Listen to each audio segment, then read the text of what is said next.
Bismillahirrahmanirrahim. Assalamualaikum warahmatullahi wabarakatuh.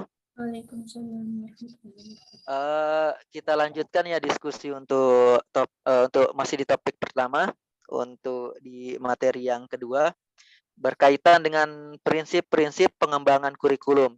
Nah, untuk kelompok kita, kelompok 1 mendapatkan bagian untuk membahas menjelaskan secara rinci prinsip relevansi dan contoh implementasinya dalam pembelajaran. Oke, langsung aja kita coba mulai aja untuk diskusi kali ini. Untuk teman-teman, kira-kira nih, dari kata relevansi itu, dari kata relevan, sesuai gitu ya. Kira-kira ada hal spesifik lagi nggak ya yang menentukan prinsip ini jadi salah satu prinsip pengembangan kurikulum gitu? Ya, silahkan bisa ini aja, sharing-sharing langsung aja. Siapa yang mau memberikan komentar terlebih dulu? Iya, silahkan Mbak Asfia. Kalau menurut saya di sini relevansi kan itu sesuai ya. Nah, di prinsip relevansi itu ada dua ada dua komponen secara internal dan juga eksternal. Kalau secara internal itu artinya kurikulum harus memiliki relevansi antara komponen dalam pendidikan seperti tujuan, bahan ajar, strategi, organisasi, dan lain sebagainya. Nah, contoh implementasinya ya semisalnya tujuan kecilnya dalam kelas, misalnya siswa diharapkan untuk bisa memahami naratif teks misalnya. Nah, maka bahan ajar, media, dan juga strategi pembelajarannya juga harus relevansi ataupun sesuai dengan tujuan itu agar tujuannya dapat tercapai. Seperti itu sih. Iya. Gimana Bu Yulia gimana?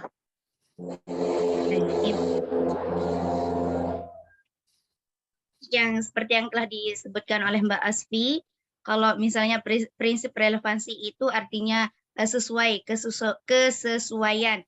Nah, di sini juga saya ingin menambahkan tentang implementasi dari internal, prinsip relevansi yang internal. Salah satu contohnya misalnya dalam menyampaikan materi pembelajaran. Nah, misalnya si guru ini pertama-tama harus menjelaskan tujuan dari materi ini. Misalnya tentang tesis, maka tujuannya harus dijelaskan oleh guru terlebih dahulu. Nah, untuk bisa mendapatkan bahan ajar ataupun strategi mengajar yang sesuai dengan tujuan tersebut. Jadi, si guru harus sudah mengetahui bagaimana tujuan-tujuan dari pembelajarannya. Begitu. Iya, menurut Mbak Wirda gimana?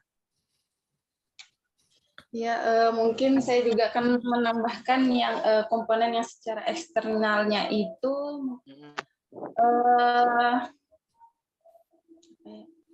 contohnya itu dalam penggunaan media pembelajaran, guru sudah bisa memanfaatkan teknologi saat ini sebagai media pembelajaran online seperti Google Classroom, LMS, dan sebagainya.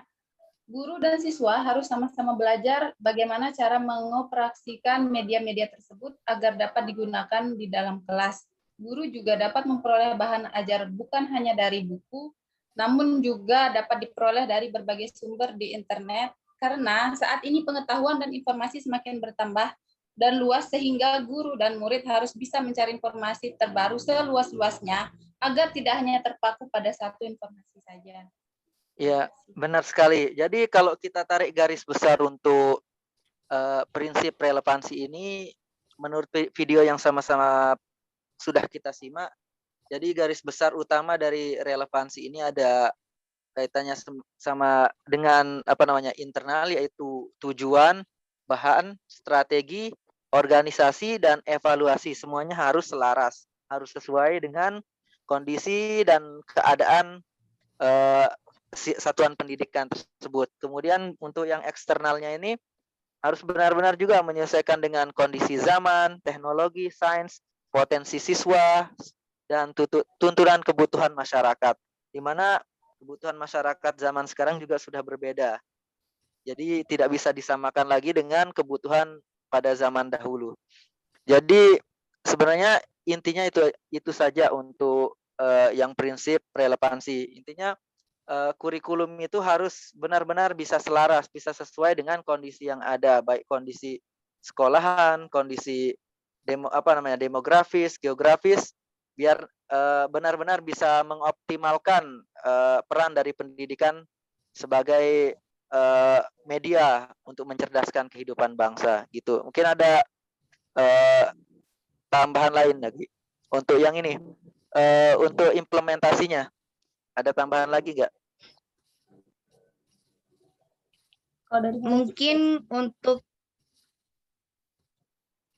Ya, silahkan. mungkin untuk yang yang eksternal yang berkaitan dengan relevansi sosiologisnya, yaitu tuntunan atau kebutuhan pengembangan masyarakat.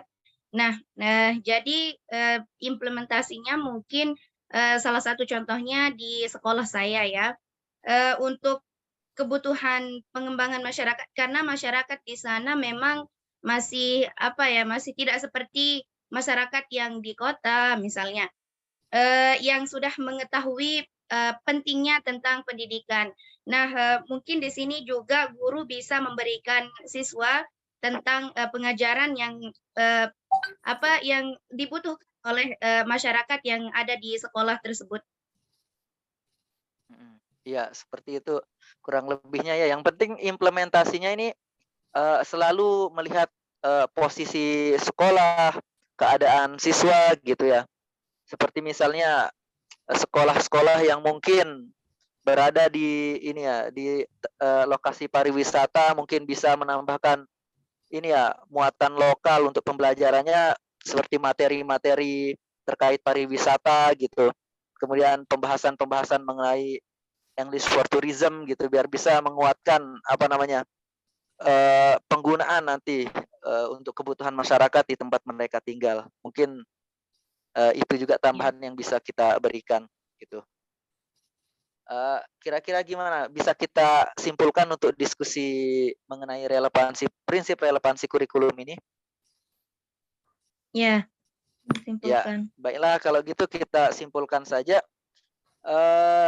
Dari prinsip relevansi pengembangan kurikulum, yaitu merupakan prinsip yang menitik beratkan pada kesesuaian antara kurikulum yang ada dengan segala kondisi yang ada, baik itu secara internal maupun eksternal. Seperti itu. Yang internal, kesesuaian antara tujuan, bahan, strategi, organisasi, dan evaluasi, serta untuk aspek eksternalnya yaitu kesesuaian dengan kondisi zaman, tuntunan kehidupan, teknologi, sains, potensi siswa, juga kebutuhan masyarakat di masa yang akan datang. Baiklah, terima kasih atas waktu yang disediakan untuk teman-teman bersama mendiskusikan materi kali ini. Saya ucapkan terima kasih. Billahi taufiq wal hidayah. Assalamualaikum warahmatullahi wabarakatuh. Waalaikumsalam. Waalaikumsalam. Warahmatullahi wabarakatuh.